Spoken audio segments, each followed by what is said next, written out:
സംഗീതജ്ഞൻ സ്റ്റീഫൻ ദേവസിയുടെ multipurpose studio ST scapes കളമശ്ശേരിയിൽ പ്രവർത്തനം ആരംഭിച്ചു. കേരളത്തിലെ ഏറ്റവും വലിയ ഇൻഡോർ സ്റ്റുഡിയോയാണ് ST scapes. Studio floor Mohanlal സന്ദർശിച്ചു.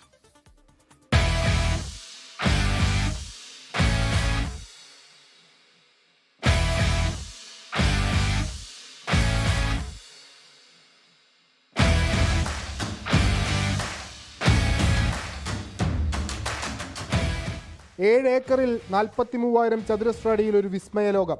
അതാണ് സ്റ്റീഫൻ ദേവസിയുടെ ST സ്കേപ്സ്. ഒറ്റപ്പാലം, സുന്ദരഗിരി, ഇങ്ങനെയാണ് ഫ്ലോറുകളുടെ പേരുകൾ.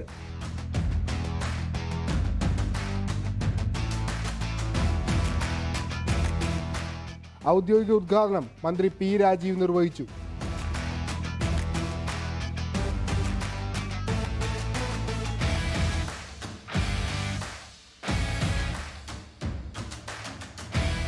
സ്റ്റീഫൻ ദേവസിയുടെ സന്തോഷത്തിൽ പങ്കുചേരാൻ മോഹൻലാൽ എത്തി. സ്റ്റീഫനൊപ്പം പിയാനോയും വായിച്ചു.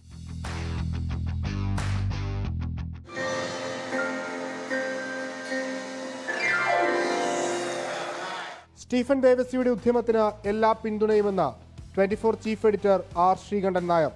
കേരളത്തിൽ ഏറ്റവും കൂടുതൽ ആളുകൾക്ക് താല്പര്യവും പ്രതീക്ഷയും ഇഷ്ടവും ഉള്ള ഒരു കലാകാരനും പ്രതിഭയുമാണ് സ്റ്റീഫൻ ദേവസി. അല്ലെങ്കിൽ നമുക്ക് ഒരു തർക്കമില്ല. ഇതിലേക്ക് കയറി വരുമ്പോൾ നമ്മളെന്തോ 10-25 കോടി ചെലവാക്കി ഒരു ഫ്ലോർ നിർമ്മിച്ചുണ്ട്. അത്രയ്ക്കാണ് ഓരോ ആളുകൾക്കും ആവശ്യം വരുന്നത്. കാരണം ഇത് സ്റ്റീഫൻ നമ്മുടെ സ്വന്തമാണ്. നമ്മുടെ സ്റ്റീഫന്റെ ഫ്ലോറാണ്. നമ്മൾ മിക്കവാറും ഇവിടെ നിന്ന് വിളയാടും. ഒപ്പം നിന്നവർക്കും ചേർത്ത് പിടിച്ചവർക്കും നന്ദി പറഞ്ഞ സ്റ്റീഫൻ. അതുപോലെ തന്നെ എല്ലാവരും ഞാൻ ആരാധിക്കുന്ന, ഞാൻ സ്നേഹിക്കുന്ന, എൻ്റെ മുൻനിരയിൽ നിൽക്കുന്നവരും പുറകിലിരിക്കുന്നവരും എല്ലാവർക്കും ഒരിക്കൽ കൂടെ നന്ദി പറയുന്നു. So much go. കേരളത്തിൽ ചെയ്യാൻ, മലയാളത്തിനും ഇന്ത്യക്കും ചെയ്യാൻ ഇനി വളരെ സാധ്യതകളുള്ള കഴിവുള്ള ആൾക്കാരാണ് നമ്മൾ. അപ്പോൾ കുറച്ച് മുന്നോട്ട് ഇറങ്ങി കാര്യങ്ങൾ പോയി കഴിഞ്ഞാൽ ലോകം മുഴുവനും കൊച്ചിയിലോട്ട് കൊണ്ടുവരണം. ലോകം മുഴുവനും സുന്ദരഗിരിയിലോട്ട് വരണം. ഈ സ്ഥലത്തിൻ്റെ പേര് സുന്ദരഗിരിയാണ്. സുന്ദരഗിരിയിലോട്ട് വരണം, കൊച്ചിയിലോട്ട് വരണം. അതിനെ സപ്പോർട്ട് ചെയ്യുന്ന എല്ലാവർക്കും നന്ദി. ആശീർവാദ് പ്രൊഡക്ഷൻസിന്റെ തുടക്കമെന്ന സിനിമയാണ് ST സ്കേപ്സിൽ ആദ്യമായി ചിത്രീകരണത്തിനൊരുങ്ങുന്നത്. Malayala Manorama television CEO PR Satheesh, Jio Hotstar Malayalam business head Kishan Kumar, MP Hibi Eden, വിവിധ സിനിമാ താരങ്ങൾ എന്നിവർ ചടങ്ങിൽ പങ്കെടുത്തു. 24 കൊച്ചി.